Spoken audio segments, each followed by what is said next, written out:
This is the research workshop for diving into how to research a project from beginning to end to decide if it's the right thing for you and how to determine your own personal risk reward profile and if whatever project you're looking at makes sense for your own personal risk tolerance. And Zach, with all that being said, how long have you been looking into DeFi projects, or how many different DeFi projects have you worked with or looked at like this? Yeah, so I've been into DeFi specifically since about August of last year, and then crypto since 2017. So I've been gathering information ever since then. I even launched my own project called Chain Estate DAO in February, and through that process, we learned absolutely so much information. It's been so valuable, and there's a lot of things like running a project that you kind of get the inside scoop of what's going on, what all goes into that, and where things can go wrong internally within the team, and you kind of have a better eye for catching things like that too. And I've I've been full time into DeFi 24/7 since probably January. Been like super into it, and Nice. been researching projects nonstop. There's an unending stream of stuff to look into, but it's really fun. And yeah, how about you, Alex? Well, kind of a similar story, minus launching my own project. I got started in crypto probably around 2017 with Bitcoin and some of the major altcoins. And I wrote a few trading bots of my own, and they did all right. Nothing to write home about. But then, like in November of last year, I started getting into like Binance Smart Chain, DeFi stuff, and started getting into some really degen projects that, like, I was seeing people like Jesse Eckel making these videos like, oh my god, I put $3,500 in and made $250,000, and my mind was just blown. I'm like, whoa, that's crazy. So I got into Titano, I got into a few other projects like that, and then I really started deep diving into projects starting in March, when I got involved heavily in a community with a project, and I became like a volunteer moderator, and I was spending so many hours a day answering questions and like digging into the documentation. And then all of a sudden, I'm looking in the code of these smart contracts to answer these questions that nobody had answers for. And the next thing you know, I'm uploading videos and doing AMAs, and other projects start approaching me to do videos for them because you start a DeFi YouTube channel, people are going to approach you and say, hey, will you make a video about our project? And I'm like, yeah, sure. And then all of a sudden it hits me when somebody tells me, hey, I saw one of your videos and I threw $100,000 at that project and it's only worth $8,000 now. I lost like a whole house basically. And I'm like, oh, dude, why would you do that? Right? And he's like, well, I watched one of your videos and I got excited about it. So I decided to throw a bunch of money into it. And I get other people who are like, yeah, I just threw 20 grand into this project because he talked about it, or 10 grand or whatever. So all of a sudden this started weighing heavily on me. And I started thinking, shoot, like, even if I'm telling people this is not financial advice, do your own research, people are still going to be influenced by my emotions, my demeanor, and just my presence out here, and just the fact that a project is advertised on my platform in any way, even in just passing comments. So I started realizing I have to be extremely careful about what I do and the information I present. And obviously I'm not perfect, and I'm gonna, obviously do, make mistakes here and there, but it weighs heavily on me now, this responsibility that other people are making, are being influenced by me no matter what I do or say. So my own personal vetting process, my own personal research that goes into these projects that I end up reviewing on my YouTube channel has gotten extremely strict. My guidelines and my standards are hardcore now, more so than any other YouTuber that I know. And I filter out 90 plus, 95% plus of the projects that approach me. Most of them I just next, right off the bat, just next. And if they don't video chat with me, like if their project leader says, oh, I'm not going to privately video chat with you, next, like I'm not even going to deal with you, like don't waste my time. So I have, like, that's just one of my standards on there as a YouTuber that gets hired by these projects to do project reviews. So it's a tricky game, and like I said, it weighs heavily on me that other people might lose money because of my influence. So I try my best now to work myself basically to the bone to research these projects, look through the code, try to find ruggable code, try to get the best feel for the team, and present that information to my viewers so that way they're the most equipped and most informed with the total risk vector profile for whatever project that they might want to gamble some money into. And I just feel like doing my due diligence as a YouTuber is to do the best job possible, laying all that out so they can make the most informed decisions possible about if they want to gamble on something like this. So my process has evolved greatly, and that's I think why you asked me to do this workshop with you. Yep. Yeah. So if you guys don't follow the YouTube space very well, like Alex is from the people that I have interacted with on YouTube, he's the person by far that shows that he puts in the most work in presenting accurate information to his audience. So seriously appreciate you, Alex. Thanks, man. I appreciate that a lot. You're the guy to have on for a research workshop. And yeah, we should, I think we spent a good 10 minutes on introduction, so we should probably start getting into the meat of things here. I think we set the stage well, and we can jump right into your workshop here. Yeah, so I'm sharing my screens. We're going to be going over 100 Days Ventures. I personally know a good amount of their projects, so I'm going to try to approach it in a person just looking at it type of aspect. But I know nothing about it. I know zero about it. Perfect. I made sure you told me last night what it like the name, and I'm like, I won't even look into it. I'm going to go into this completely blind, like I would if they approached me on Discord or Telegram and were like, will you make a video for us? That's how I'm approaching this. Gotcha. Yeah, I chose 100 Days because I think that they have a unique concept to them. So there's a little more intricate details to kind of dive into there. It's not just like a copy and paste fork of Olympus or something that everybody's like, well, that's kind of boring to look at. So they got an interesting concept mixed with some DeFi degen aspects. So it's going to be an interesting one. Okay, cool. But yeah. And so, I see you have the website open, 100daysventures.com. So yeah, that's the first thing I would do is I'd pull up their website, and here I'll let you lead us through your process here, and then I'll chime in with what I would do as well. Yeah. So what I look at is kind of like the first impression, the overall feel. Like, does their branding look good? Does the website look sloppy, like it was put together by some guy on Fiverr, or does it look like they actually had a professional go in and spend quality time putting together? Do they present themselves in a way that shows that they care about what they're doing? Does the website information flow smoothly, or does it kind of not make sense? Can you really get the feel of what the project is about just from their website? And then are they also promising things that sound too good to be true, or are they promising stuff that's realistic? And do you think they can live up to those expectations? So just kind of jumping right into it. I don't know if you had anything to add there, Alex, but we can go over the website too, kind of more in depth. Yeah, I think you really touched on the most important things. I also look for grammatical and spelling errors. I know that's kind of, a small thing, but like attention to detail matters. And if this is a team that really cares about their project, like they're going to read over everything on their website like 100 times, right? If it's your project, you'd probably treat it like your baby, and you'd proofread it a million times. Even if they're non-native English speakers, like they would hire somebody like a college English student for, minimum wage at least, to double check all their work, right? So if it's like a low effort kind of feel to it, like you said, and there's grammatical errors and spelling errors, that's a big red flag to me. Yeah.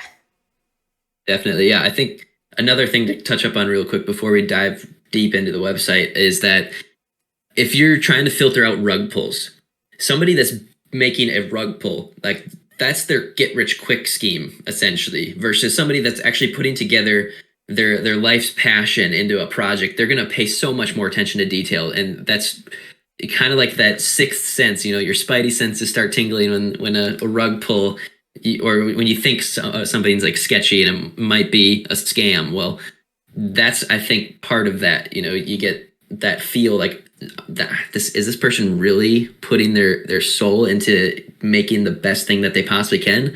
Yeah. Maybe not. And And and another thing too that a lot of people might not do, but I know some other people do this, especially some other developers in this space.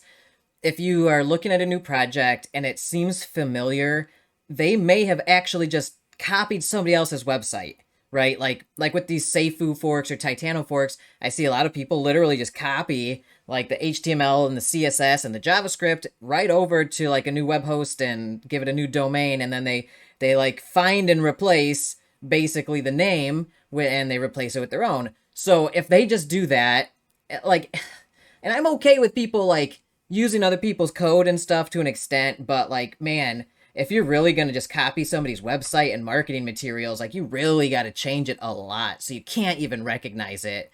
So if I see something that looks like it's basically another project that they just reskinned it for their own thing, that's a red flag to me. Also, I right click and I go to view page source, and I just kind of skim the HTML code or the JavaScript code real quick, and I look for HTML comments, I look for JavaScript comments, and a lot of times you might find the name of the previous project in the HTML code still. So then you might find assets and CSS files or JavaScript files with the name of the previous project in there still. So that's other things you can kind of do if you know how to do that, and it's super easy. You can just like right click anywhere on the page and go to view page source. Do you want to do that since you're sharing your screen? yeah, I honestly am not super like technical savvy, so That's might okay. have to That tell you're the me. perfect person to do that, to walk through this on, because that's how most people are. So go to view page source. It's the second from the bottom option. Yep. And here you go. So this is the HTML code, and there are JavaScript and CSS files in here. Now a lot of this looks like gibberish, but like you can kind of skim it and scan it. Even if you don't know what you're looking for, your brain is great at pattern recognition and finding things. Like, things will stick out like a word search almost. And if you see like the word like Seifu in there, or like sphere or Titano, that might be a red flag to you that like these people just straight copied somebody else's website.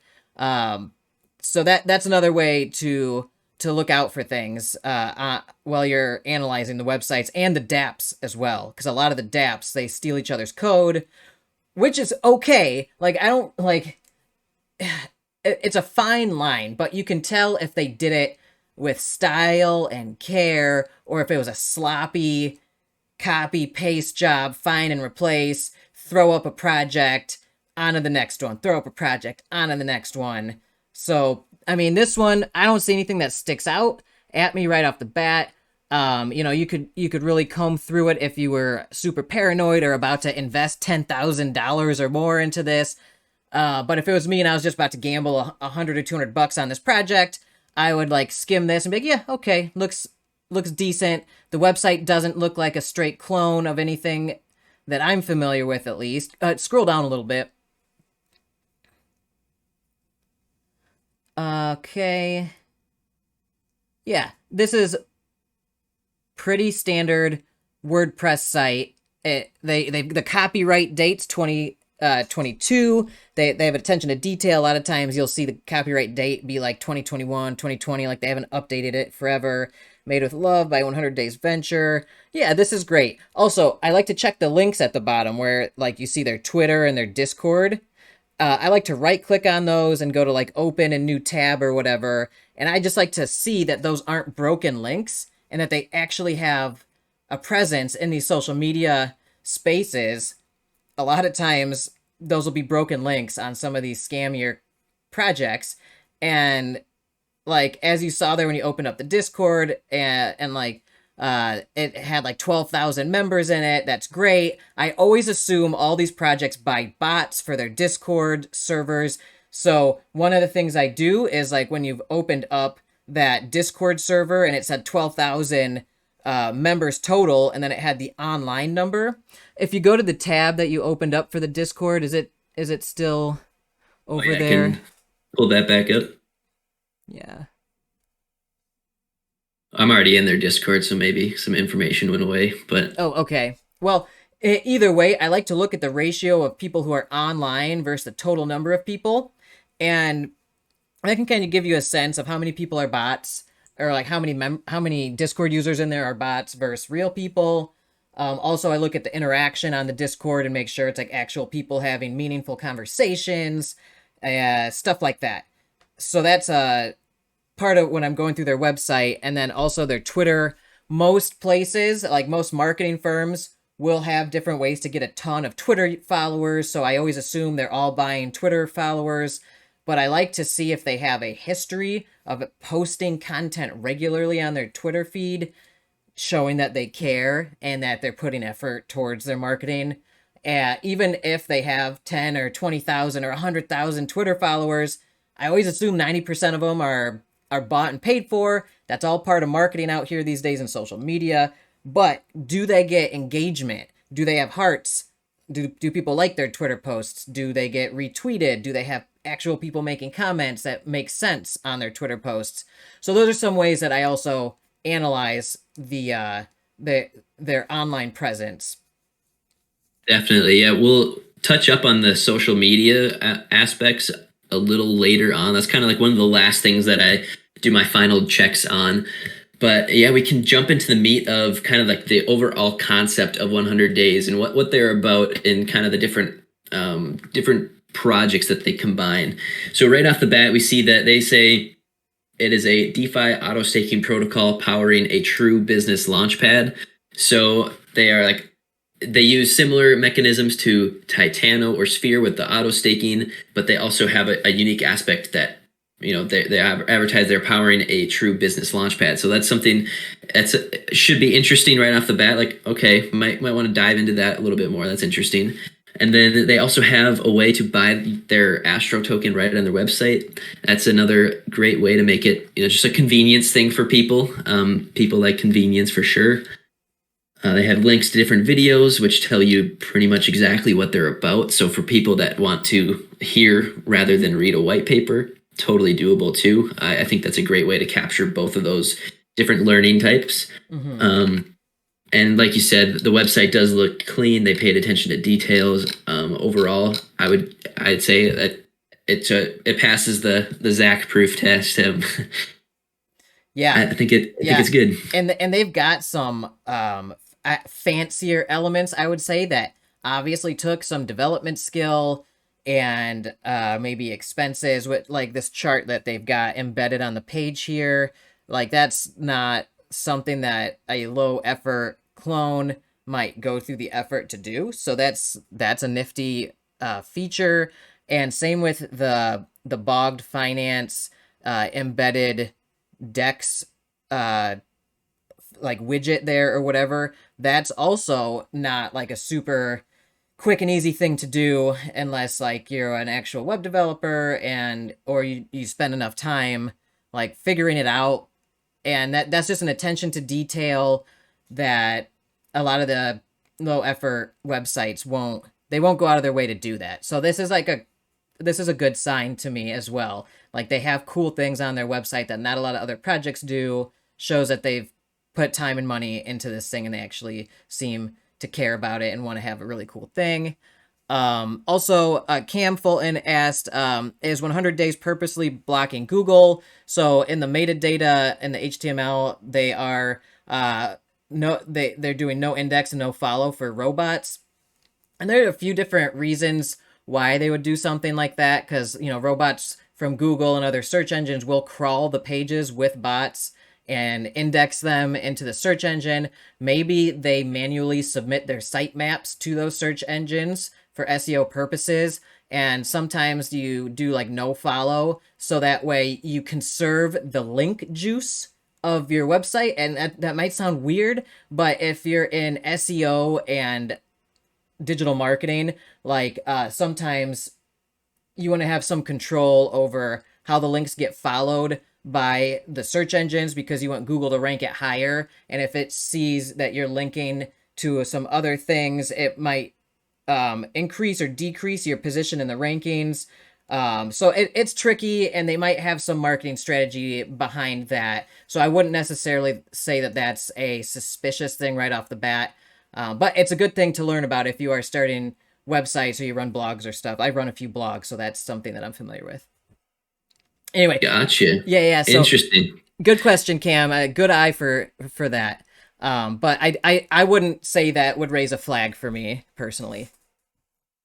Gotcha. Yeah. But yeah, overall, the front page is pretty compelling. It makes me want to learn more about their project, you know. Yeah. And then also one thing as we kind of continue on through their white paper and their different social media accounts, one thing we want to pay attention is to branding, because branding is that subconscious thing that not many people are very aware of, but it makes a massive impact. Like over time, if you're consistently seeing their branding, consistent logos, it really embeds that in your subconscious mind. Like, oh, I see 100 days now. I affiliate them with a positive thing versus a negative thing. So definitely something to pay attention there too. So we can hop right into their white paper. And right off the bat, they got mission log 0422, and that's going along with their branding of being like this space themed with different missions and stuff. So that's pretty unique. You know, what is 100 Days? It's a passive income generating DeFi ecosystem fueled by the ASTRO token. With ASTRO tokens, our investors will be able to enjoy the user-friendly features of auto staking, a mechanic built into the token's smart contract with the purpose of simplicity. Gone are the days of manual staking. So, you know, that's basically Titano mechanisms right there. I mean, they're not the first ones to come out with that. They have a pretty high APY, 1.91%. Right now in bear markets, that's to me a red flag, just because like not a ton of new people are looking to get into projects right now, and if you're adding inflation on top of that, that can't be sustained for very long. And if we look at their token price, I can pull up Deck Screener real quick. It probably reflects that if I had to guess. If it will load. And this is also a good part of the project research. Yep. You know, Deck Screener pulling up their chart and also like looking at their transactions here in the order book. If you see suspicious looking transactions or like repeat transactions of a certain amount, this is a good place to see if you see any suspicious activity like this. So if people aren't familiar with Deck Screener, you can actually right click down on one of those transaction numbers, and you can go to open a new tab, and you can open up any transaction on the corresponding network. Like this is snowtrace.io, and it'll show you like who initiated the transaction, what contract it interacted with, and where the capital flowed to eventually. And so this is a great tool. If you guys don't know how to use this yet, just experiment, click around in there, look around. Every network from Binance Smart Chain to Ethereum to AVAX, they've all got their own version of this, and it's such an important skill to have navigating this DeFi space. So yeah, we could make a whole workshop on tracing transactions. Yes, it's a lot. I just want to bring it. I just want to like kind of give everybody like the tools as we're going through this. Like you brought up Deck Screener, that's an excellent tool. Yep. And especially in conjunction with the networks analytics websites as well. Yeah, definitely. Deck Screener is awesome. Yeah. But moving on, so the next part of their white paper is their core values. They are academic focused. They do have an educational area where they teach everybody how to set up an account on a centralized exchange, create a MetaMask, send funds over, really just get their feet in the door of DeFi. I like that aspect of them. That's really huge too. I agree. That shows that they're actually trying to educate their users and not so much deceive them, really, because knowledge is power out here. So if they care enough to educate their users and teach them like how to do this stuff before the users do it, rather than just trying to convince them to ape in blindly, I think that bodes well for the project and the team. Yeah, definitely. Yeah. So Their next value is self-accruing. So that's the auto staking portion of their ecosystem. It's their advertising of passive income, whether that's inflating the supply and devaluing all the tokens. That's another topic we can get into later on in another workshop. But a lot of essentially what they're doing is capturing the DeFi market. A lot of people love hearing about passive income. That's what they're here for.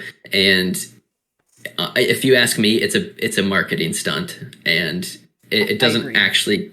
I agree. Again, that's a whole other topic. Yeah, and like tokenomics aside, like this is almost all of these are just complete economic experimental software models. We have no idea if they're going to be sustainable or work or not. However, I see them like games in a casino that we all are just gambling on for fun and to see if we can make some money here and there. So that's how I view them. And like these high APY projects, I think there are ways you can play them to your advantage, but there's also the risks, like you said, the high inflation and stuff. But, there are also things like it's a great token distribution method and also a great crowdfunding, venture capital raising strategy. Also, if you want to distribute tokens to people based on multivariable strategies of like time and price and amount of capital, you can do that with these this high APY auto rebasing stuff. And then at some point, you can use that to determine people's positions, like their equity positions of ownership in the protocol, to then ideally have some kind of revenue or profit sharing model. If this thing ends up generating revenue someday and profits, then people who believed in them early enough and put in capital early enough, they get a bigger portion of the protocol because, they took that risk early on with them. So it's an interesting way to do equity ownership distribution based on multivariate strategies like time, price, and things like that. So we can get into that. That could be a whole nother like 5-hour video. So I'll stop there. Yeah.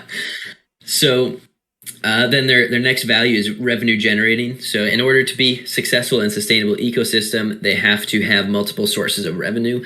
I think later on in their white paper, they will get in more depth on what exactly that looks like for their example.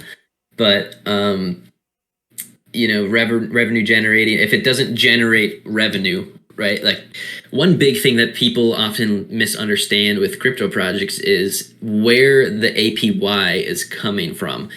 Sometimes it's just new tokens being minted in the smart contract, and that's just directly inflating the supply. It provides no actual value. It's straight Ponzinomics, which I'm personally okay with, but I'm a gambler and I'm like, oh man, if I play this right, and I could potentially 2x, 3x, 20x my money if I do this right, or I could get completely wrecked, which has happened in the past. So, it depends, I guess, on your mindset, but it's something to be aware of. Most of these projects are straight Ponzinomics, where we're all shuffling around capital and trying to leave with more than we came with. Like a poker game. We all sit down, we put our chips on the table, we play with each other. There are going to be some winners, there are going to be some losers. They're essentially zero-sum games. The developers will take their fee for setting up the game and hopefully running it fairly. And as long as that's known by all the participants, I think that's okay. But like you were saying with the marketing aspect of things out here with like passive income and throwing around terms like that, and some of these high APYs, like they're saying, look at this crazy return you can get, and then they minimize the risks, that kind of stuff. I think there's an issue there that's going to have to be addressed eventually by the space as a whole. But if you're still looking at a project though, in terms of like, is this a gamble that I would play? I still think those kind of projects are okay for me personally, but it's because I know how those work, and I understand the marketing tactics, and I understand somewhat how those tokenomics actually play out over time. So my strategy might be different than somebody who sees the gleam and the glam and say, wow, I can make 100,000% on my money over a year. I put in $1,000, and after a year I'll have $1 million, and they hold and hold and hold. They're going to get wrecked, right? By the end of that year, if the project doesn't have revenue sharing or some method to control the inflation. So that's something to be aware of when you're researching these projects. Are you looking at this as a flip? Are you looking at this as a swing trade over maybe a couple weeks, maybe a couple months? Or are you looking at this as a long-term hold because you truly believe in their business model and what they're doing and how they plan to manage their tokenomics with their business model as well? So all things to keep in mind. Absolutely. And that is the case for a lot of projects. Some of them do have they do provide legitimate services that actually bring in revenue that isn't just inflating the supply of the tokens. Like, for example, maybe an NFT marketplace that somebody sets up. They could utilize a royalty system on that, and all the transactions that get utilized on that marketplace would then be sent back into buying and burning the token. That's one example of a profit sharing mechanism of sorts that has outside revenue coming in, and it's not just inflating the token supply and giving people more tokens. Absolutely. So yeah. So there's different ways to go about it, but definitely something to keep in mind. Like, what are the revenue sources? How do those impact you as the token holder and the token price, and where does all of that come from? Yep. Those are great questions that everybody needs to be asking themselves when they're looking at a new project. Yes, definitely. So it says, what is the purpose of 100 Days? It is an up-and-coming income-generating ecosystem on the Avalanche blockchain. We aim to bring strategic utility and value to the ASTRO token through an intentional cash flow model backed by investments, tokenomics, art, and new protocol innovations. That's kind of, to me, that's a lot of fluff. Yeah. It still is like bouncing around the question of what exactly that looks like. But at least they're on the right track, right? With their Yes. thinking. They're not just, it sounds like they want to be more than just a degen play, right? It's so Definitely. So that it shows potential that the team actually understands and is saying they want to get there eventually if they're not there yet. If they end up doing that or not, that's something you have to, I guess, evaluate as the project rolls out over time. Yeah, definitely. So that's kind of like an overview of, all the fluff that I know every project has, like an introduction section that kind of bounces around the meat of the thing. So we can jump into let's touch up on meeting the team.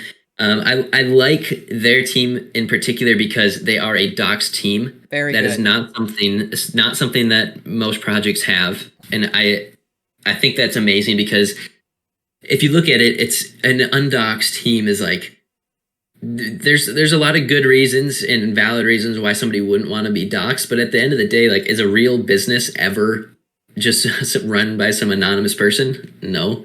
It is. And if you're doxed versus undoxed, like, doxed people, like, they're proud to put their faces behind their project. They're in it for the long run. They're not just trying to run off with your money. So that's a great sign. They're putting their reputation and personal brand on the line. Like, if their reputation gets tarnished, like, it's going to mess with them later on if they try to do another project. Except unless apparently you're Brian Legend, right? Am I right, guys?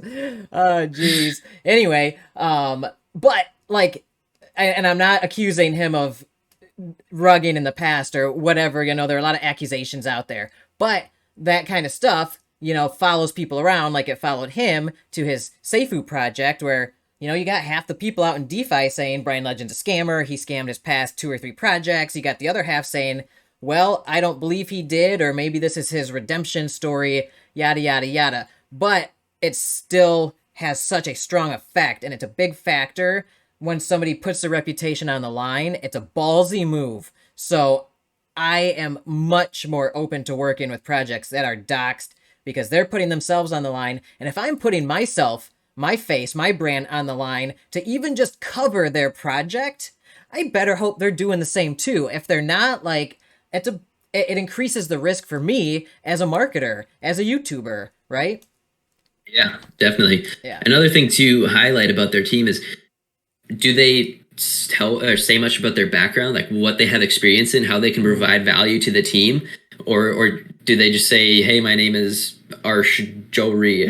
I hope I said that right. Does it actually say what his background is? And as we can see, he's co-founder of 100 Days, Currently enrolled in Princeton University as a double major in financing, engineering, and neuroscience. He's a researcher by nature, and as we all know, once someone starts researching crypto, they never stop. And this is what fascinates and drives Arsh into believing what he believes to be the new age of finance. So like it gives a little background on all the guys, which I love to hear. There's also one guy on the team that I want to touch up on.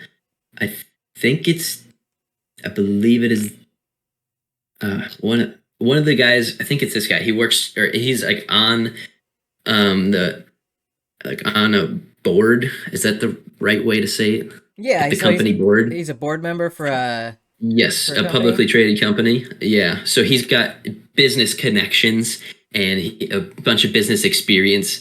So that's something that is lacking tremendously in the Yeah, DeFi space. Like absolutely. most of the time, it's guys that are just they like crypto and they got a couple buddies together and they're putting together this new auto staking protocol.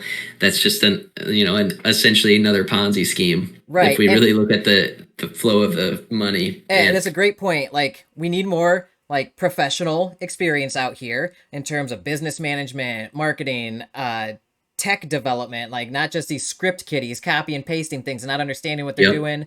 And no offense to Arsh, I don't know these guys at all.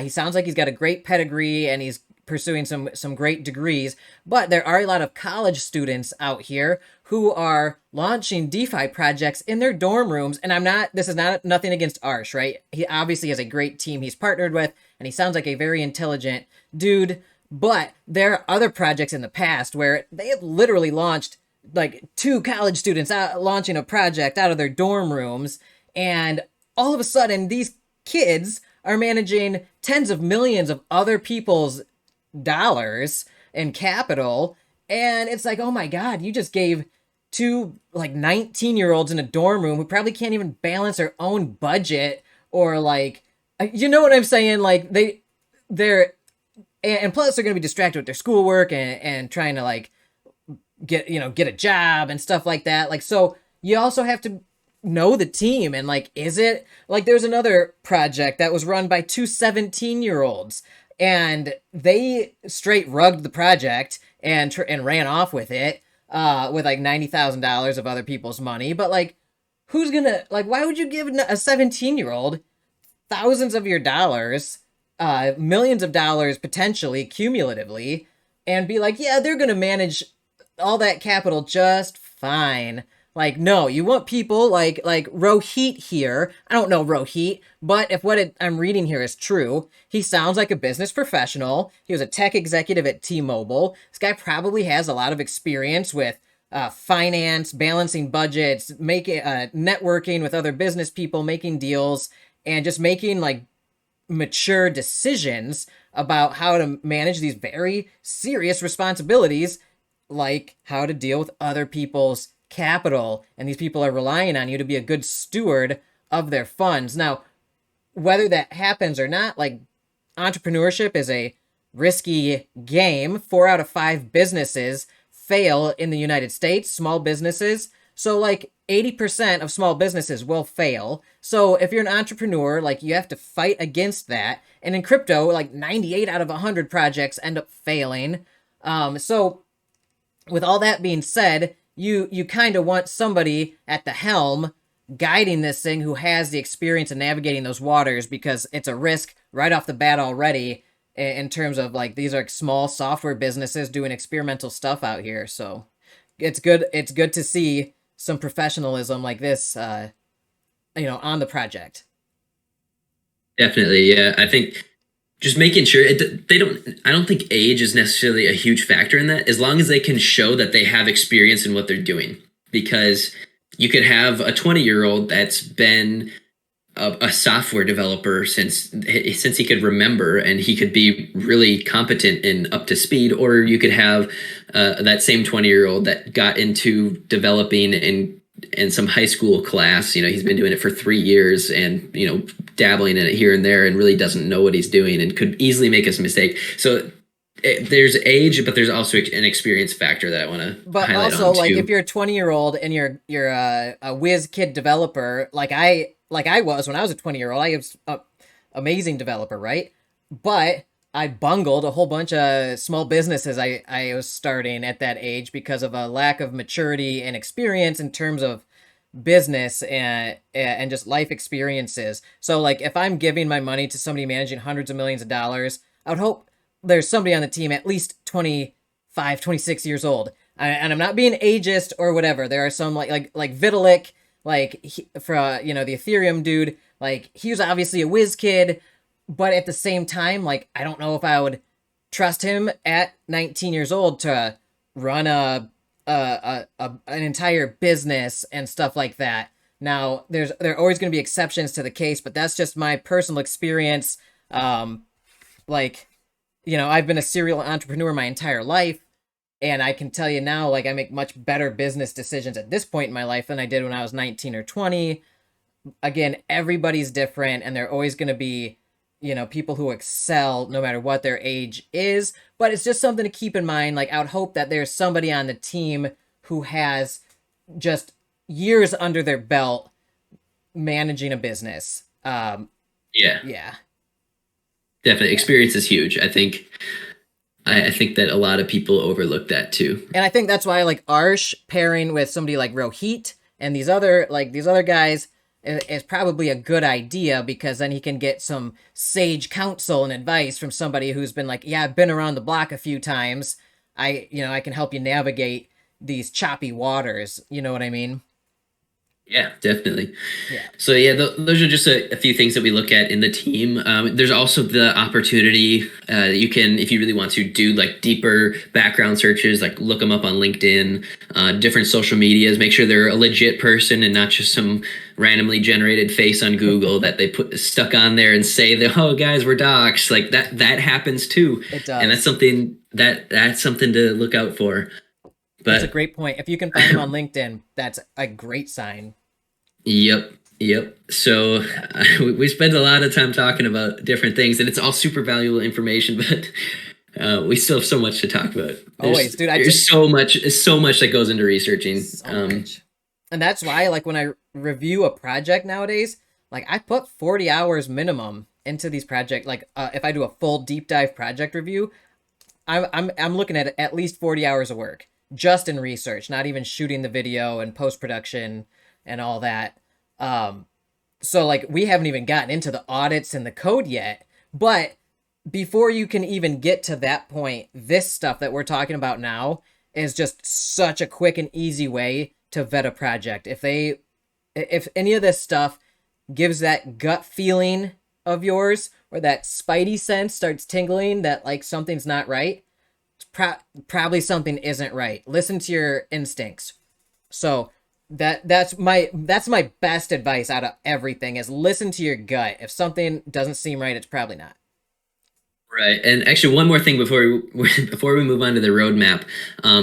One thing that I think is probably the biggest reason why projects fail that aren't rugs is that their team runs out of funding. Like they aren't VC backed, and they don't have high paying salaries that can support them. Like running a project, it takes a massive amount of capital to market that to everybody, to pay developers, to pay marketers, to really just grow the project. And that capital can go really quickly. And Yeah. if they aren't backed by legitimate funding from businesses, investors, or they just happen to be a pretty wealthy person themselves, it's honestly pretty likely that they're going to fail, just because it takes so much and people underestimate how much it really takes to run a project.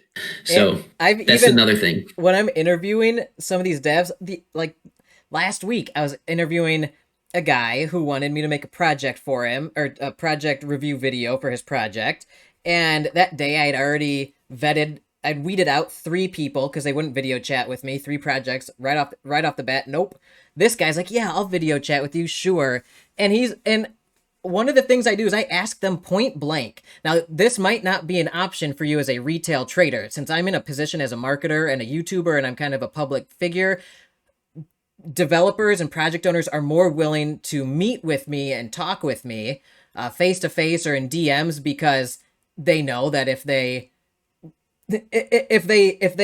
get on my bad side, or if you will, or give me a bad impression, like I'm I'm likely to talk about that publicly because that's what I do. I talk publicly. So if somebody does something shady and I'm like, oh, this guy did something shady, like that sucks for them, right? That's bad marketing. So they're willing to talk with me. And if I can get them on video privately, this is what I do. Every project I make a video review for, I have video chatted with the developer or the team lead privately. That's one of my main standards, one of my main conditions.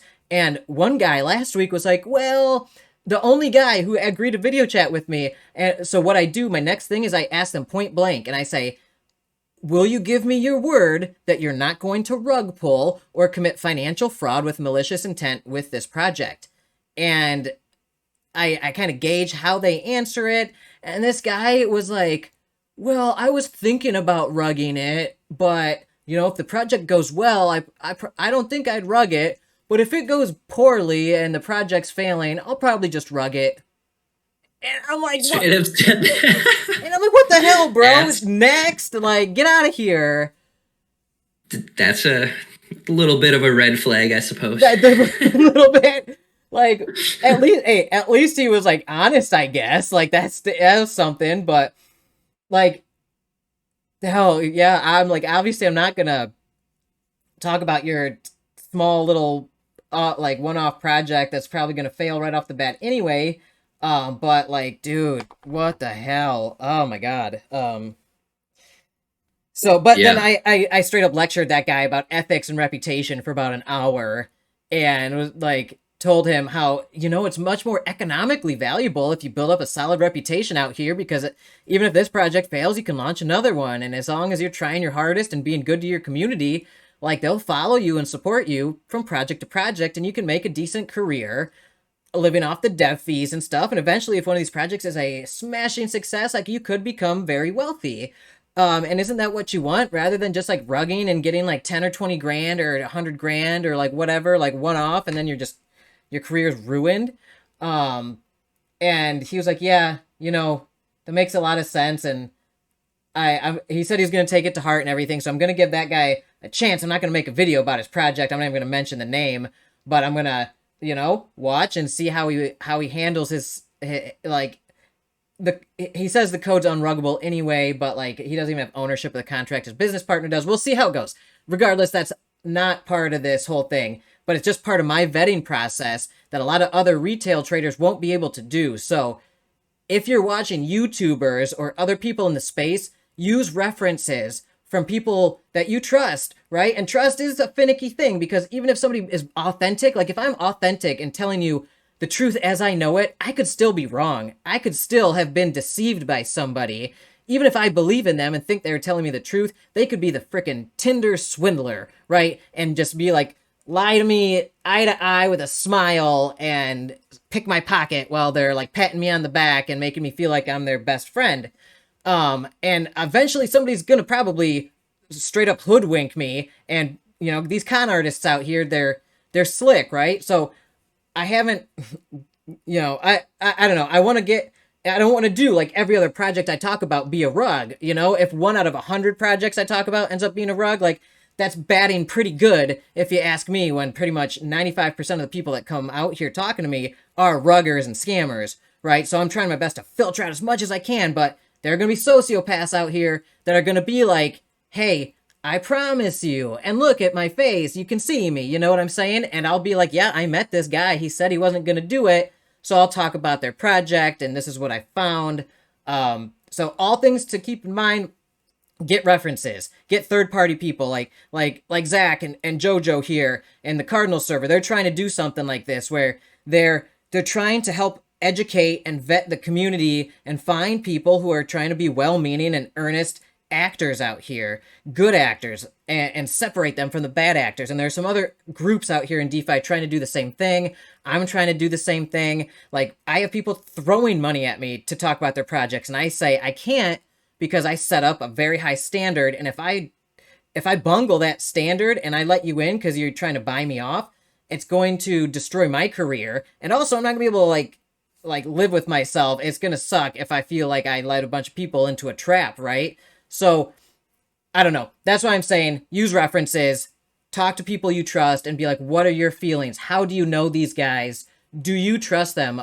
And even if they're wrong, it's another piece of information you can use, because the social aspect of this thing is harder to gather data for. It's hard to get facts on people because all you really have is their track record and your references from other people that you do trust and that you do think are good actors out here. So that's all stuff Absolutely. to keep in mind. Yeah, yeah. So we can move on to the roadmap. We are running. We have so much to talk about, so I'm sorry if this takes longer than you guys anticipated. But Yeah. what I look out for in a roadmap is, a few key things are: how long does their roadmap go out for? Like, is it 6 months and then the project is just like, well, I don't know what to do from here, or do they have some long, extensive plan and steps in place to achieve that plan? Do they have exciting ideas, something that's innovative and unique and it's not done in the space yet before, that could actually be more fruitful than like, oh, we're going to launch our own decks? Like, everybody under the sun is launching their own decks now. So Yeah. that's just like one example of something that might be like, oh, maybe that's not super innovative and not super something to get super excited about. And then also, like, are their goals and their timeline realistic? Oftentimes, more often than not, it's not. But that's another topic. Right. So we can look right here. Their roadmap, it goes to, I think this is Q3 of 2022, or actually this is just their Q2 of 2022. They want to let's see, a burn to earn tournament. I haven't heard much about that. I'd have to look into that. Getting an audit upgrade, more security. That's always a good thing. Yep. Partnership with the crypto tax firm. That's interesting. If they're integrating with real world businesses, tax is going to be super important. Yeah. Especially if they're doxxed. Like, if you're fully doxxed, like, and like if you're in the U.S., for instance, like, the government's going to come after you. The IRS is going to be like, hey, I know you're making money. Why didn't you report this? So that's another thing. If they are doxxed, they got to deal with regulatory agencies. Yeah.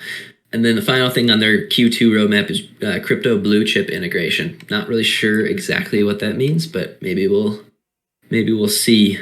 And I guess this is their longer roadmap for Q3.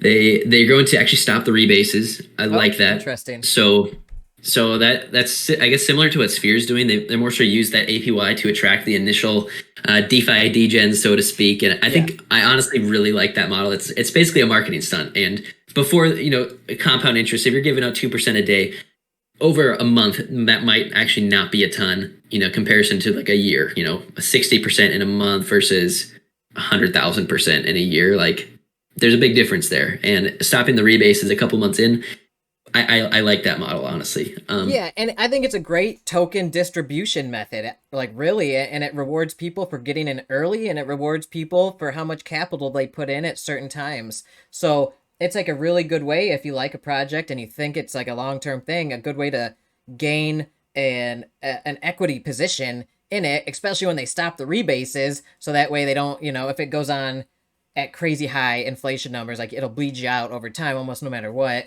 But if they stop the rebases and they have a plan for that, then it could be a very cool way to do equity token distribution. And if you only start with a few 100,000 or like a few million tokens and you want to get to like a couple billion or even like a trillion tokens, that's not a ton, because, like, how many trillions of US dollars are out there, right?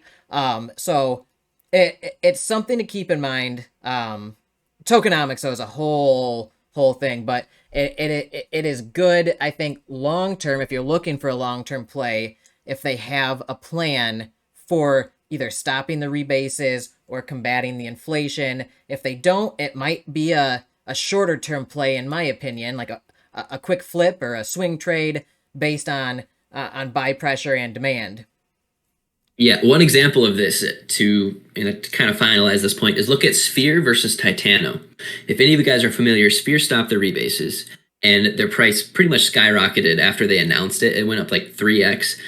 And for a project that size, that's a huge amount to go up from one announcement. And then you look at Titano. Yeah. They haven't stopped the rebases. They kind of That's kind of like their pride is in their high APY, and well, what do you know? It's down like 99.5% or something ridiculous like that. Yeah. And that just shows like you can't have that high rebase for very long, or it's just going to crumble, especially in a bear market. And But it'll be interesting because Titano is so gung ho about combating it and reversing it and building back the value, while keeping the high inflation. So, like, it'll be very interesting to see how their strategies play out over time as kind of like a proof of concept, if that's possible in the DeFi space. And I'm interested to see how it plays out. Like, personally, I like David from Titano and stuff. What, if their plans work out or not, that's, to be determined. But it'll be interesting to see if they give it their all to make it work. yeah.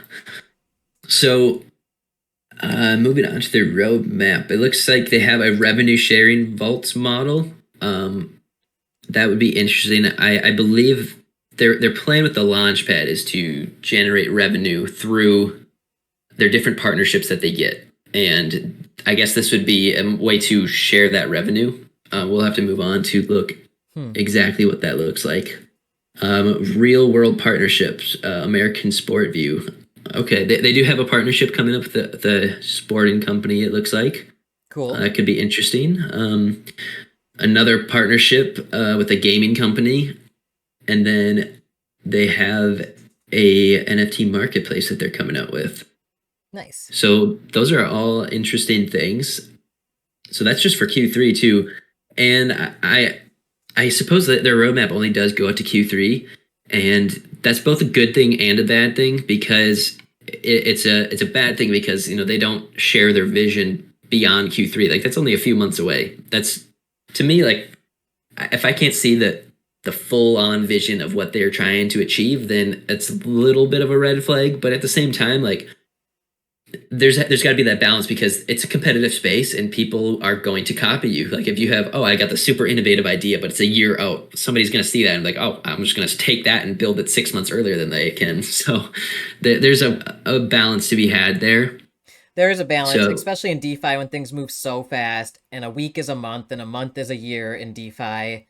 So, going all the way out to Q3, with what they laid out there, they've got a lot on their plate, and a lot of things change. Obviously, you'd like to see like a 1 year, a 3 year, a 5 year, a 10 year plan, but realistically, like, the space is so young and so new, and things change so fast that they might not want to make some like big promises that might not be realistic in a few months, or might not even make sense then.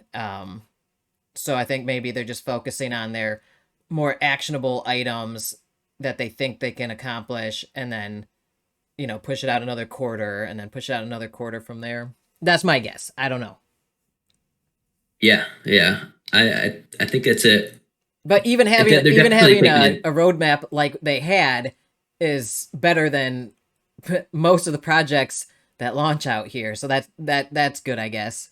that is true. That is very true. Yeah. I'll kind of skip over the tokenomics, as those can get pretty complicated, and they honestly don't mean they do mean a lot, but at the same time, it's like, is a little tokenomic change really going to mean much of a difference in comparison to like the overall picture? Maybe, maybe not. And I don't know, it gets complicated. We can move on to more of the actual ecosystem that they have. And this is part of the whole economic experimental model part of things. They're all experiments, right? So like, I am all for like whatever these people want to experiment with and try, go for it. I'm more looking for, is this person going to pull the rug right out from under my feet and not even give me a chance to live out the experiment or to try to make a swing trade?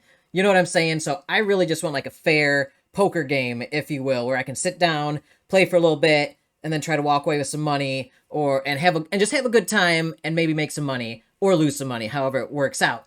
But I'm trying to figure out, like, is this card dealer at the table, is he running a fair operation? Is he running a fair game? Or is he just gonna like say, you guys stop playing, I'm gonna take all the tokens and I'm gonna just disappear into the sunset and you'll never see me again?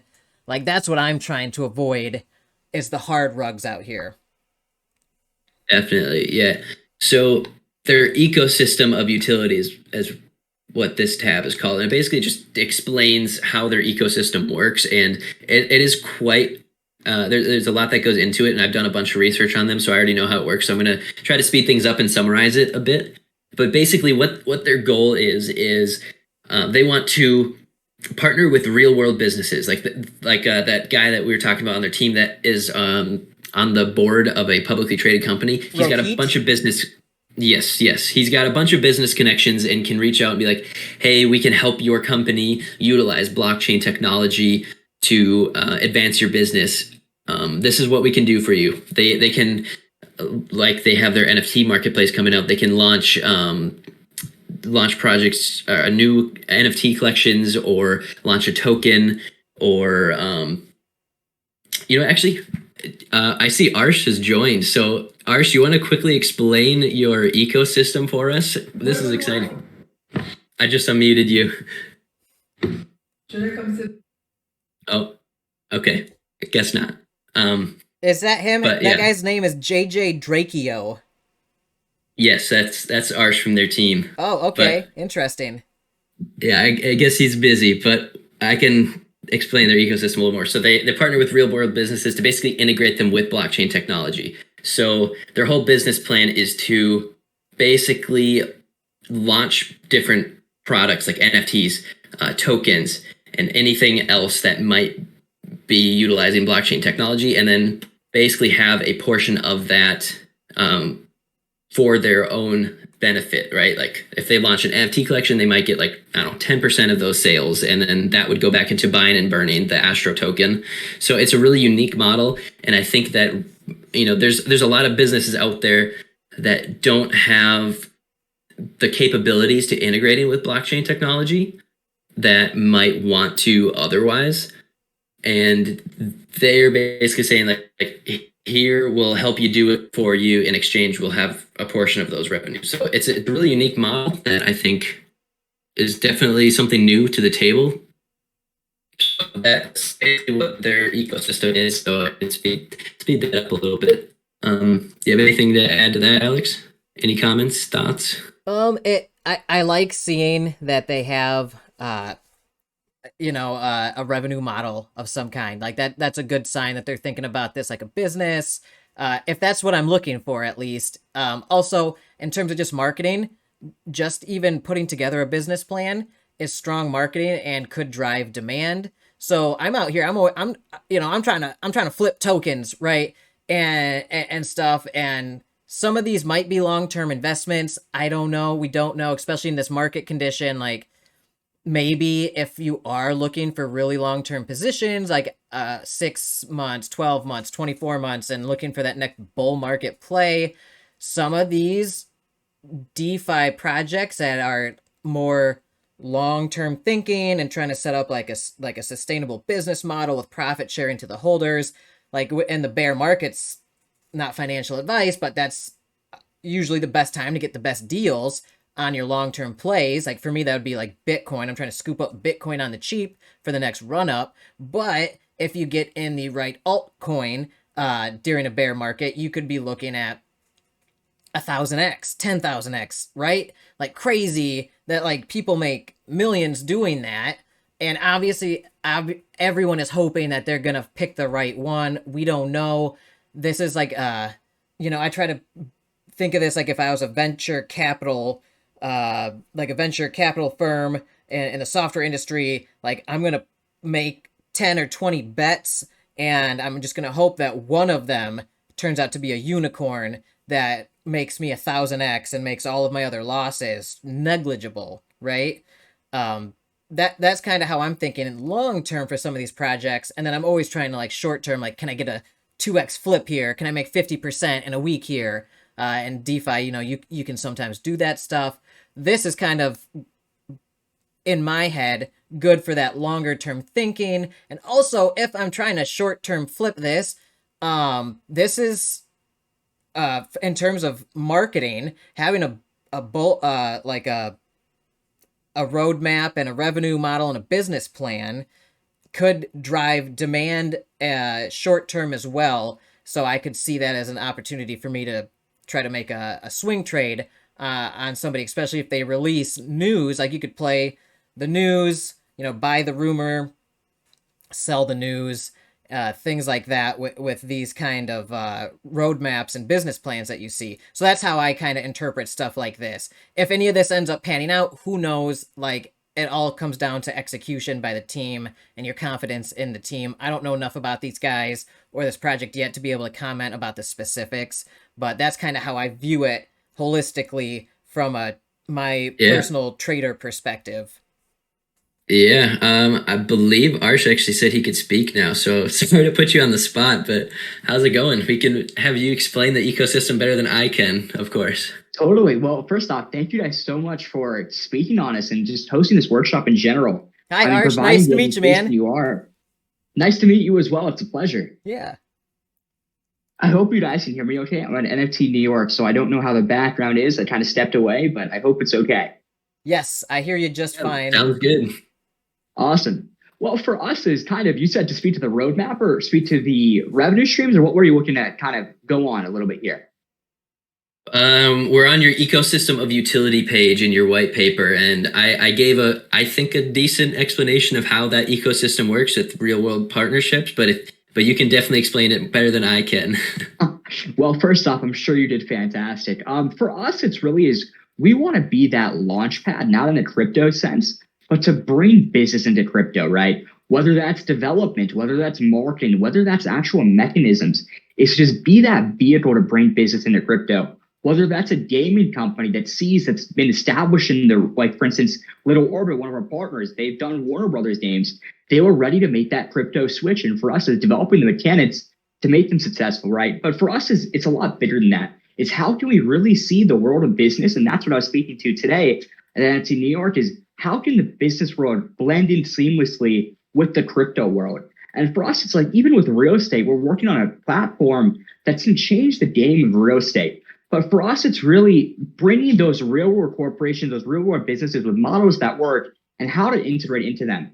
And that's what our core whole model is about. And we have those different streams that you'll see there, everything from real estate to supply chain to everything in between, DeFi, Web3. But for us, it's really being that vehicle to market, taking a revenue share and having your ASTRO token, kind of using that revenue sharing model where you think that real estate partnership will be ultra successful. Go ahead and stake your ASTRO and then lock yourself to that revenue stream that real estate generates. If you're interested in our sports partnership, we have a multi-million-dollar sports partnership coming out this year platform that's all powered by 100 days. If that's the world that you believe can be ultra successful, you stake your ASTRO in there. I mean, for us, just this year alone, we'll have 2 multi-million-dollar sports platforms, as well as over $50 million in firm real estate assets onto our platform alone. For us, is we really want to be that model that brings business in crypto in any form of business, whether that's supply chain, things that are not very sexy, but that have a huge volume, and where crypto integration and blockchain integration in particular makes sense and really revolutionizing that world. That's kind of where we specialize. Awesome. It is so great to hear from the guys behind the scenes too, because I mean, this is a surprise. Like, we didn't know you were coming on, and to have you explain it versus me, you do way better job than I do.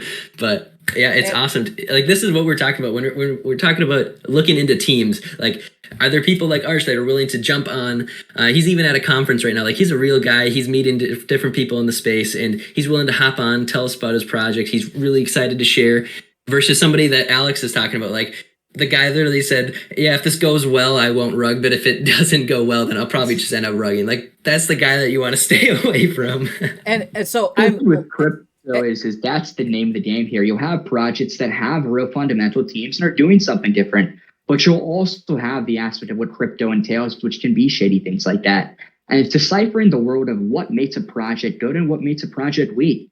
And I think that your whole workshop here is so powerful in that, and that education there can really transform investors' mindset, and there's nothing better.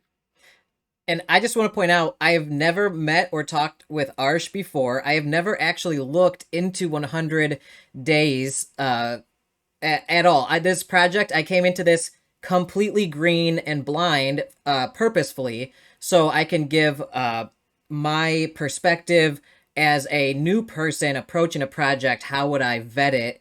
And the fact that Arsh took the time to come here and make his presence known, to get on voice chat and to interact with us just as part of this workshop, to me, is a very good sign if I'm vetting a project and a team.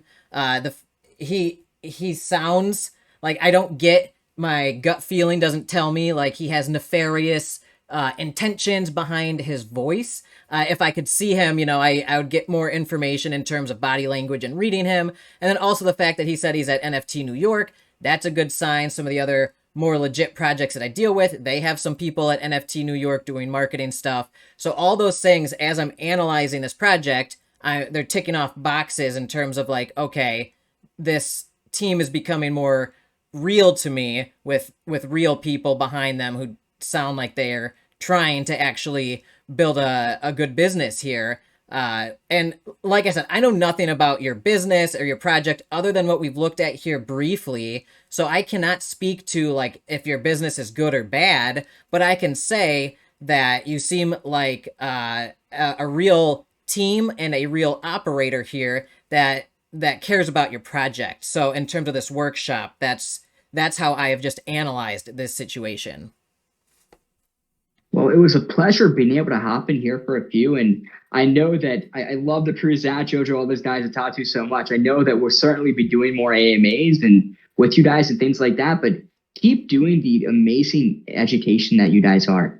This is the stuff that the space needs. And from a 100 Days perspective, we're in it for the long haul. But I'm excited to see you guys continue to dive into us and many other projects and have fun with it. But appreciate you guys. I do got a roll here. But happy to hop in whenever. My DMs are always open. I'm always open for a call. Whatever you guys need, I'm here to support.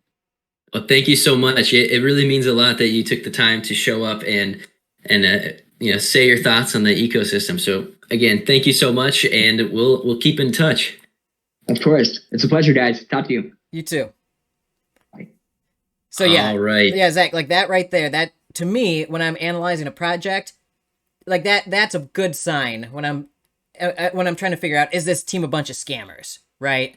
Yeah. Arsh seems like a real dude who cares a lot about his project. He speaks well. He can speak about his project with passion as well as knowledge, where sometimes these projects will hire a spokesperson that you could tell does not care about the project or doesn't know what they're talking about. And you could tell they're trying to like flip through information while they're talking or like ask somebody. So that's a good sign for me when I'm researching a project. Okay, this dude cares about his project and he speaks about it knowledgeably. So check. Yeah, definitely. So I think that covered, honestly, that conversation there covered most of what's in their white paper. So we can, I guess, move on. We can see their crypto education side of things. I'm actually curious if we can get them in talks with utilizing this. For some reason, it's not loading. Okay, here we go. Yeah, so yeah, they have like a fun little animated how to set up a MetaMask, how to add different chains to the MetaMask, and things that super basic things just to get people in the door of crypto. I think it's amazing, and especially when another bull run hits, and then there's going to be the 100,000 people that are like, "Oh, what's crypto? I want to get in." And it sounds like it could be really awesome. Things like this, getting new people in the door versus other people that might not have this. Like, who are the new people going to gravitate to? The people that are going to teach them how to get their foot in the door and actually understand what they're doing versus the people that are like, hey, buy my token. It's going to the moon. Yeah. Right. This is what I like to see as well. And this is great. This is another sign that like this team and this project is trying to educate people. Like if they were scammers and trying to do a quick rug, they probably wouldn't take all the time and effort to put together an entire educational series, right? So that's a good sign if I'm analyzing a project. Like, wow, these guys went out of their way to try to educate their community. That's a good sign to me. Yeah, for sure. So, yeah, I'm going to kind of conclude that for the white paper. I mean, I think we have an understanding about what the project is about, what they're trying to achieve, the team behind them, the roadmap, and kind of their vision with where they're going, integrating the real world business world into the blockchain world. And I think it's an ambitious goal. Definitely has opportunity though. But yeah, I mean, there's a lot of different types of projects out there too. Like to me, this would be like a longer term play. I personally don't hold any ASTRO tokens. The reason is because I understand we're in a bear market, and having an inflation like the ASTRO token has right now, that obviously is going to push the price down. And as we can see on the chart, like that's exactly what the inflation did. So they do have plans to go deflationary though, and as soon as they do that, then I'm going to be like, okay, this has a ton of potential. I might consider buying in. Like that's just my personal opinion. Everybody has their own risk tolerance. In a bear market, personally, right now, I'm very wary of high inflation, high risk projects right now, because they really just need more and more people to kind of invest in them to prop up that price. And right now we're not seeing that. So that's just where I'm at. I know I'm probably getting off track. Yeah, and I mean, if you're looking at a project as a potential play, you're looking at that chart and the inflation and the current overall market condition is, those are all important things to do. So, like, just because I see a chart like that, I don't necessarily rule them out, because you'll see some other YouTubers, they'll say, oh, if you see a chart like that, it's automatically a scam. That's not necessarily the case. If the market tanks, most of these projects are going to look like that, right? And especially with a highly inflationary model where, it's creating a lot of additional sell pressure, you're going to see that.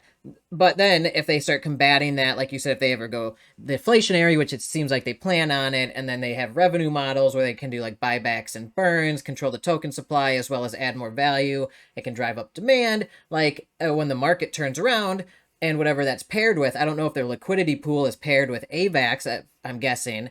Once AVAX starts going up, like you might see that thing take off. And that's something you might want to also look into, is educate yourself on how liquidity pools work. And if like you're on Binance Smart Chain, like look at BNB, and when BNB goes up, everything paired with BNB goes up automatically in terms of value in US dollars. So things to keep in mind. Again, that's kind of outside of the scope of this workshop, but there's just so much to cover in DeFi, man.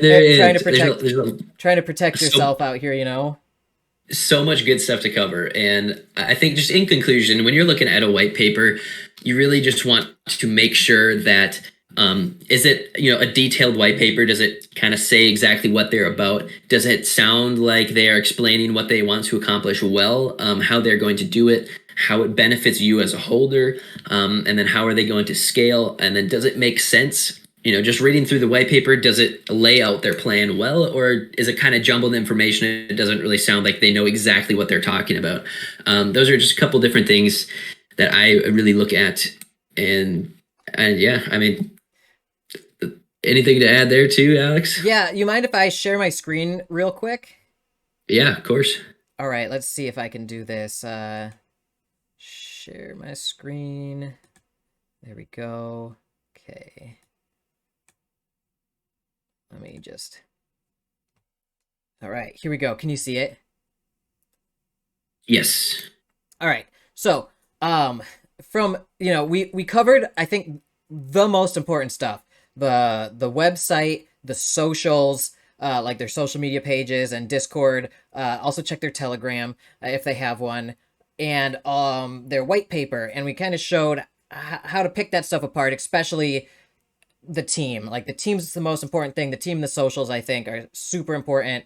Once you've picked that apart and you think, okay, these people, they seem to be earnestly trying to do this. And if you get the feeling that, I don't believe that they're going to rug pull me, and I think that I could trade in this market that they've set up without getting the floor pulled out from under me, and you think the trades make sense, or you have the long-term vision with them, then the next thing I would do personally, which is part of my review process for my deep project reviews that I do, which take a ton of time, and only the most confident of teams approach me to do these, because as you know, Zach, I pick these projects apart under a microscope on camera for 3.5 hours.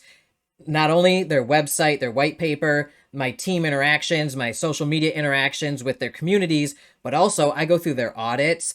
I go through, like, I literally will print out their audits, and I will go through and I will verify that everything that was pointed out by the auditing company, all the recommendations, were actually implemented in each smart contract. Each one of these is a smart contract, by the way, for a project I'm currently reviewing. I'm doing a deep dive on Ames DeFi at the moment, and it's like 10,000 lines of code at least for their whole code base, and it takes me forever to do this. So, like, this part of it might not be for everybody, but that's one of the things I'm trying to bring to the space is, as a software engineer, I've been doing this for 15 years. I can read through this code and understand how some of these functions work. If there are functions in here that, like, why are they in here? Why do they give themselves the ability to do this? Is that a red flag? And what I do on my project reviews is I pick apart all these little things that I find, and one of the most important things I do is I will take their audit and I will see the recommendations in here, and I will go into these smart contracts that were deployed on mainnet, and I will verify that the recommended changes in the audit were made in the smart contracts on mainnet. Because one of the things that happen out here is you will get projects that will take a known good smart contract, they will get it audited and say, look at this beautiful audit we have. And everybody will be like, oh, good, good, good. But then the project will launch. And right before launch, some of the scammers out here will swap the known good smart contract with one that is bad, one that they have added in ruggable code, right? And then everybody thinks this code is audited and passed the audit, but they really did a switcheroo last second and deployed a shady contract that they can yank the liquidity out of or withdraw all the money out of the contract. So that's what I do is I prefer to do post-launch reviews for that reason. And if I do agree to do a pre-launch video series, I charge much more because of the added risk to me and my community of me even mentioning them before they launch. And then I have to make a post-launch video for my viewers that are waiting for me to verify those details in the audits are the actual code, are in the actual code that was deployed to production, to the live production mainnet environment that they're interacting with. Make sure they didn't have a switcheroo happen. And I have whales and whale groups that wait for that information before they make a move into a project. So it's part of it, and not everybody can do this, right? So how I do it real quick, I'm going to run through it. I know we're on a timeline, but this is a special part of this. I go to audit, and I analyze their audit, and a lot of these audit companies out here are fake too. Be aware of that. Look at each audit company. Solidity's real, but you want to make sure that it's on the actual Solidity website, solidity.finance/audit/100daysventure. Cool, right? And my screen is showing, right? Yeah, okay. So if you look here, this is actually on Solidity Finance's website. That's good. If they host their own audit on their website and they don't, you have to then go to the auditor's website and look for the audit report on the auditor's website. If you can't find it there, they might have made it up, and that's a red flag. So make sure you find the audit, or that the audit company says, yes, we did audit them. And then you can go through the report.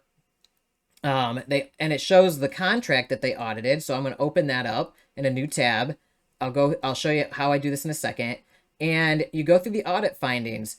Finding number 1, finding number 2.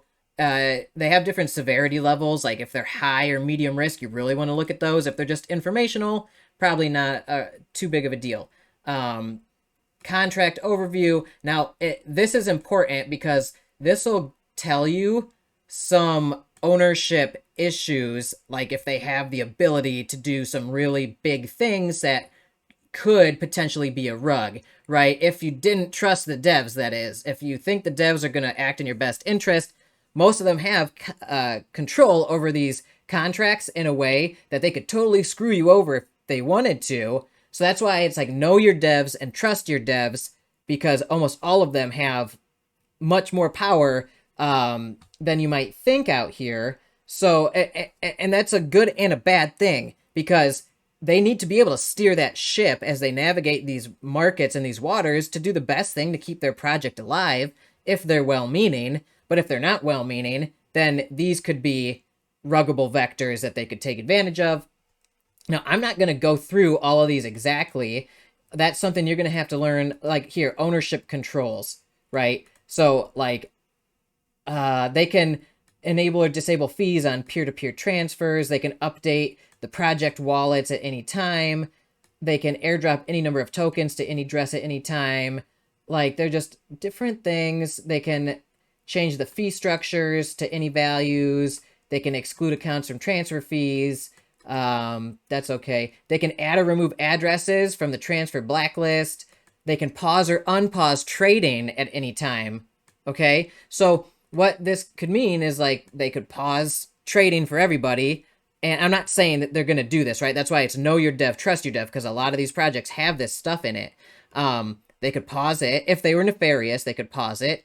And then they could transfer out the tokens from wherever, or they could mint like 1 million tokens or 1 trillion tokens and then dump them to drain the value in the liquidity pool, right? So those are things you need to look at when you're looking at the audits, like what kind of ownership controls. And then that's when you really start looking at these teams and you're like, can I trust these people with my capital? If I put my capital into this system, like how much control do they have to actually steal that money? And if they do, most of them do have the ability to steal the money. And that's why you have to be like, do I trust these devs not to steal my money? So that's the one thing you got to look at. And one of the things I cover in all my videos when I do the deep dives. And then here's some of the things they pass. Here's centralization of control. So that's kind of these ownership control issues here. And so they have warnings, obviously, because if this was a bad actor, they could totally trick a bunch of people and rug them. And then, here's some, code diagrams, not really too important to you right now. But what I do then is as part of my personal thing, is I go then to the contract. And if you go to the contract address, here's the token 100 Days Venture. I'm on the contract. You can go to the code. And what you can do is here's the contract source code. And you can open it up. You can copy the code. And I usually copy it into something like Sublime Text. And I put on syntax highlighting so it's easier to read. But yeah, and then I go through all the code on these projects. Yeah, like I briefly glance at like the libraries, like their math functions, make sure they didn't like try to sneak anything in here. But usually these are cut and dry and the same, and you can do a quick diff check. If you're a programmer, you know what a diff is to make sure that those are the same standard libraries. But then I take this where it says contract ASTRO token, right? And what I do is I will just come in here, grab this whole thing. You guys are getting a master class right now on being a code hound. Now, I just set up this operating system, so I do not have syntax highlighting for Ethereum and Solidity on this computer, so that's kind of unfortunate. Let's just, God, I don't know, let's see if I put C on here, just make some stuff look a little better. Can you see... Shoot, can you see this? I don't think we could okay, see here it. we go. I still see the code. Boom, there we go.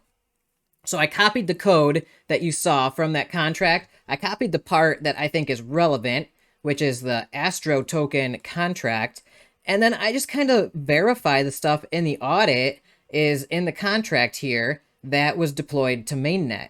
And you can see, like, here, the addresses that, by default, when they launch the contract, this is where the fees go for stuff. And like, if you scroll on down, you can see things like, if you go all the way to the end, they have usually set getter and setter functions here. And if you go to the set, they can set the whale sell limit to anything they want. So if you're a whale, I don't know what their whale code is yet. I can dig into that, but they could set this to 100% and say, okay, whales, you can't sell it all, and then we're going to drain the liquidity, right? And they can do stuff like that. They can change the rebasing. So this is good. So then if I look for good things for a rebaser, set auto rebase, and this probably is a Boolean. They could probably turn it on and off here, and rebase frequency, and they could probably change the rebase amount, I'm guessing, if they're giving themselves this amount of control. Probably set reward yield. They could probably change that to dial back the APR, APY, or whatever from, what is it, like 2% per day. They could probably, if it made sense for their business, dial it way down. They can change the fees. This is something else that I would look for with those control ownership issues you saw in the audit. They can change these fees at any time, basically, to whatever. They could change the total fee to like 100%, right? But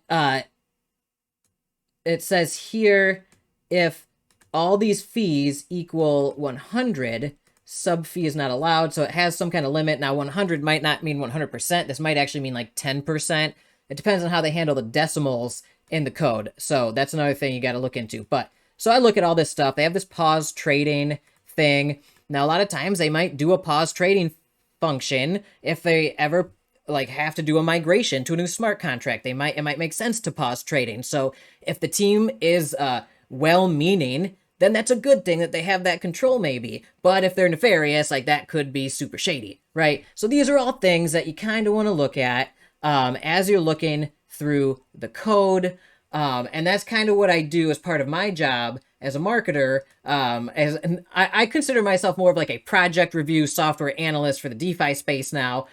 If a project is very confident in themselves and their code, they will pay me to pick them apart on camera in front of the whole world.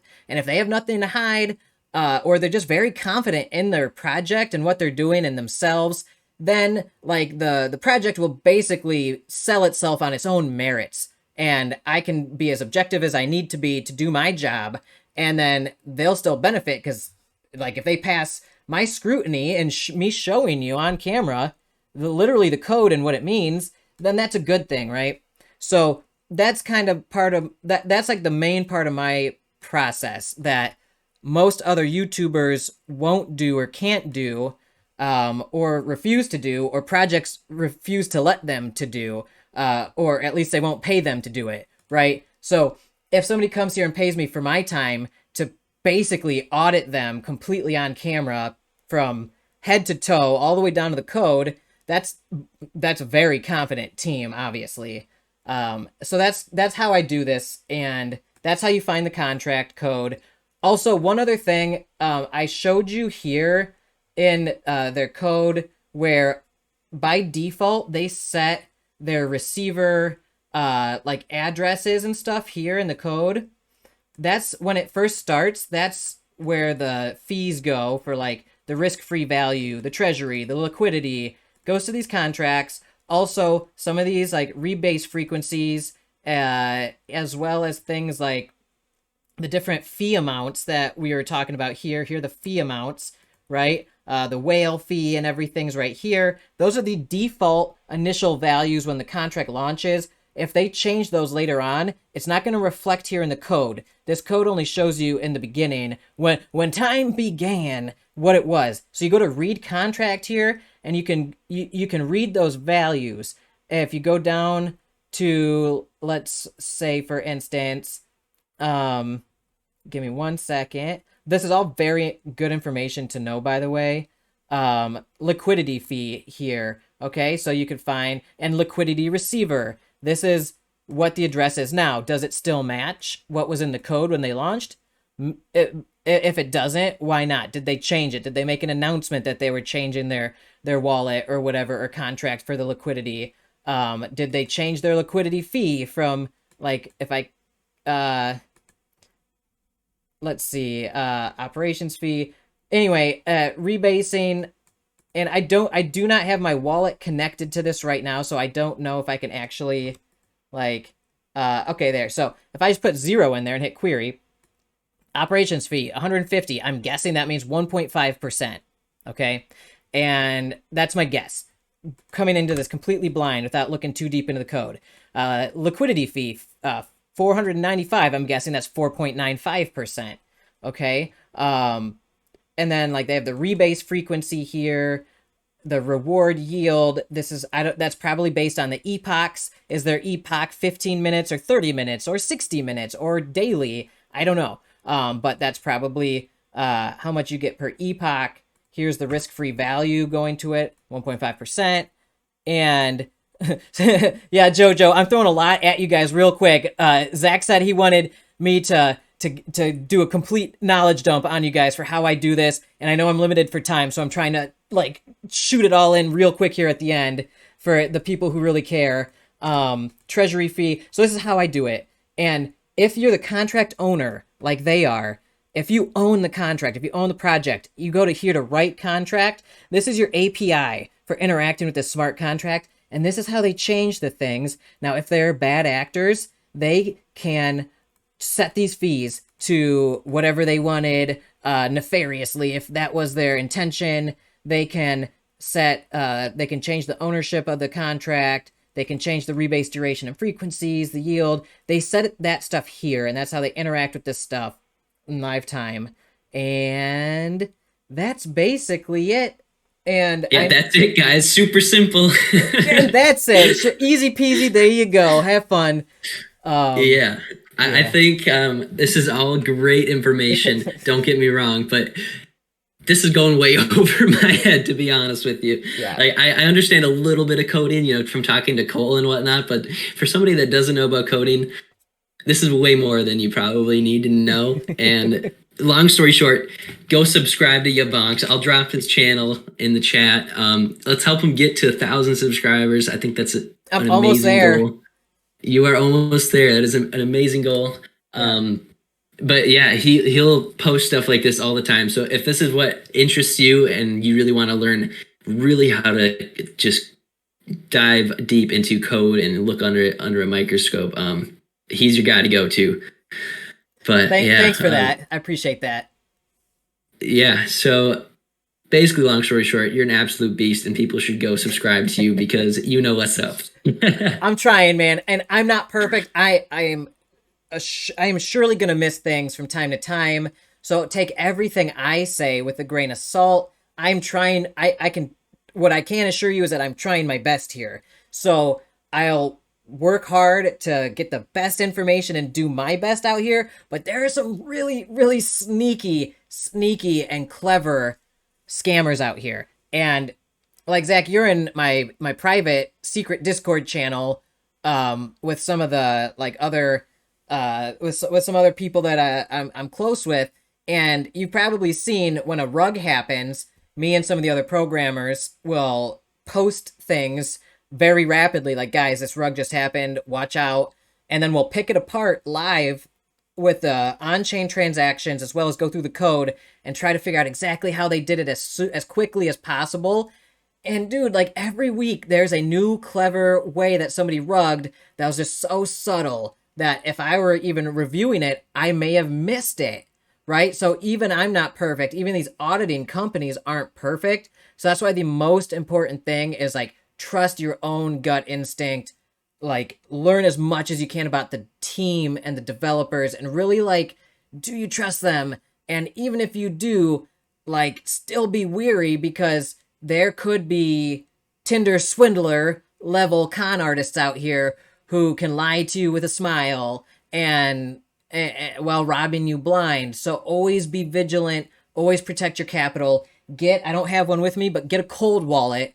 Always have a cold wallet, because if you interact with a bad smart contract that drains your wallet, like that happens every day to people out here, and they talk to me about it, and it's heartbreaking, really. So like spend the $100, get a Ledger device or Tracer or whatever you like the most, hook it up to your wallet. That way you have to physically type in something to access the key to make transactions happen on whatever wallet you're using and make things go through on the blockchain. So that way people can't just like automatically steal stuff if you accidentally click the wrong thing on the wrong website, right? Those are all my tips, and I appreciate, you bringing me on here to do this. I love educating people out here, and I hate seeing people lose money, especially when it really wasn't their fault. And that's what I'm trying to find when I'm reviewing these projects is this project, are these people going to scam? I'm trying to figure that out. If they are, I next them. I want to bring good projects to people, and only the most confident projects come to me now because of my high standards. So if they come to me and they're willing to let me like put 40 to 60 hours of research into their code, literally this one's 10,000 lines of code. It's taking me forever. Sorry guys on the wait on that one. But I'll pick through it to the best of my ability, and hopefully be able to bring you decent projects. Now, if the projects fail because of their own merits, the market conditions, mismanagement, incompetence, I can't control any of that. But what I try to bring to you is a full risk profile. I want to show you the potential ruggable vectors, so you're aware of them going into it, so you can act quickly and adapt. And just, knowledge is power out here. So if you see something funny happening and you already know that this is the risk profile, you might be able to be like, okay, I'm going to get out quickly because I know that they could do this. If I have a feeling, oh crap, I don't trust these people anymore. You know what I'm saying? So I hope, Zach, that helps you and your community. Definitely. Yeah. We thank you so much for your time, but I'll give another little closing statement for some more of the beginners out there. So basically what I do essentially is I look over the website Whitepaper, and if that is good enough, then I will go on to further things like listening to AMAs, deep diving into their team, seeing if they're legit. And I think AMAs especially, you get to hear directly from their team. Like Arsh came on and talked to us. Like you could see he's a real person. He's passionate about what he's doing. Things like that are really what can lead you to having that trust that you really need to invest in a project. Because essentially, like Alex was saying, almost every single project out there has a way that they could rug if they really wanted to. And that's, they might say like, oh, the liquidity's locked and blah, blah, blah. Like they can change things within the code that, and they could drain the liquidity through other means, right? Even if the liquidity's locked, true. They could mint a trillion tokens, stop you from trading, and then they just sell a trillion tokens all at once, and all of a sudden your token's now worth like a fraction of a penny, and they drained all the value out of the liquidity pool that way. Yeah. So whether we like to admit it or not, the most important thing in researching a project is knowing the team behind them and knowing that they're not going to run off with your money, because virtually every time that's possible, even if they say they have a non-ruggable code or whatever, most of the time that's a lie. And it takes a lot of research. Even if they believe it too, they might not realize it even when they say that there might be a way to take advantage of the contract that they might not even know about. And they might be telling you the truth in their head, like the truth as they see it, but somebody clever could come along and still exploit it, So, I mean, this is a wild, wild west out here. I love gambling personally. Not a good thing. I know it's a vice, but like, this is my favorite casino, and I just want fair games, even if they're just completely experimental, just like off the wall, crazy, probably not gonna make it long term. I still want to play some of these games. I want to sit down with my friends and throw down some money, and then we all kind of play against each other, and I want to walk away maybe with more money than I started with. Somebody's probably gonna lose, but regardless, I want the dealer to be like a good dude, like somebody who sits there with us, talking with us, explaining the rules, and somebody who's not just gonna like steal from us and run off with everybody's money. I want a fair game ran by earnest, well-meaning operators out here, and that's what I'm looking for, and that's what I'm trying to bring to the table, as well as the full risk profile of these projects that I look into. Yeah. And I guess I'll end with saying this bit of a disclaimer of sorts. So like not every project is going to have perfect answers for all the questions that we brought up, looking at the roadmap, white paper, website. There a lot of things are subjective, and researching these things and kind of answering them in your own way is going to just essentially take a lot of time and experience and observation of how different projects do things, and really just time in the space. Like if you're brand new to crypto and just learning how to research now, I think that practice makes perfect, and you're not going to have perfect answers for everything the first time you look at a project. And And like Alex was saying, get second opinions on stuff. Ask me like, do you think these guys are trustworthy? You know, somebody that's been in the space for longer than you, maybe. And I think other people getting different opinions and really just, you know, like I said, everything's subjective, and doing your best to answer those subjective questions with as much accuracy as you can, given the information that you receive. That's really what researching projects is really all about. Absolutely, dude. It 100%, it will never be perfect. No trade, no project, no team will ever be perfect. It's all subjective. So all you can do is your best, but make friends out here with other people that you like. Ask questions, to, interact in the community, and really get a feel for things. And try to avoid getting into the whole cult-like mentality some of these projects get, so that way you can remain as objective as possible, because sometimes people might get the wool pulled over their eyes. That's then like a train blindsides them, right? So like always stay vigilant out here. Always assume everybody's trying to get you, right? That's the space we're in. This is unregulated. The only person who can protect you is you out here. Yep. Personal accountability is so important.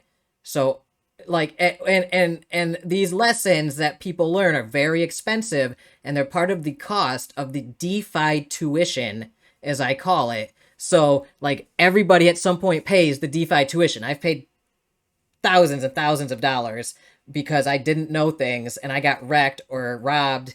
And like I'm like, okay, $5,000 tuition right there. That's a semester of college in DeFi for me. You know what I mean? Yeah, I approach it with guilty until proven innocent. You know, the opposite Yes. of how the court system works in America. Because you gotta, you know, people have to prove to you that it's worth your time and attention and investment. Not it's worth your time and attention and investment, and then you do the research and then figure out that it's not later. It should be the opposite way around. And yeah, I mean, just doing the research. I mean, it's so important. Getting to know the team, and yeah. Again, Alex, you're an amazing man to talk to about researching, and you do such a great job picking apart projects. And thank you so much for your time. It's been an absolute pleasure having you a part of our community, teaching everybody. And yeah, I mean, we're excited to see this on YouTube. You said you recorded this. I'm recording this. And by the way, thank you. I'm honored that you had me here, and I appreciate all your kind words. And I am recording this, so hopefully my software is running correctly. This is a new computer I just set up today, so let's hope it worked. Our mic checks went well earlier. I hope the audio turns out well. I think it will. So you should see it in the next couple hours. Yeah, we'll upload this to YouTube as well, and go subscribe to YaBonks, guys. If you took anything out of this 2-hour session, go subscribe to YaBonks. Thank you. I appreciate that. But yeah, especially you guys that stayed the entire hour and 50 minutes. Thank you guys so much for your time. I know everybody's time is valuable, and it means a lot that you guys are receptive to what we're saying. Like, it means a lot. Yeah, I appreciate all of you being here, and I know there are a lot of people who couldn't be here today because they had work or whatever, or they just couldn't make it. So I'll get this up on YouTube for all the people that missed it. And if you want to watch this again, I know I ran through some of the technical aspects of how I review projects very, very quickly. So feel free to watch it again, and take each part one step at a time, and you'll start seeing the bigger picture and being able to get through that faster yourself. So again, dude, thank you, Zach, Jojo. I love what you're doing here with the Cardinal House server. I think it's a great idea. And if you guys ever need anything else from me, or you need help or information, you can always reach out to me. I'm all about trying to help people out here. We can all help each other and make this a better space for everybody. Yeah. So with that being said, guys, have a great rest of your day, and thank you again, Alex. We'll be doing more of these in the future. So if you guys have any feedback about how we do them, love to hear it. We'll definitely implement that feedback in the future. So yeah, thank you guys so much, and yeah, take care, everybody. See you later.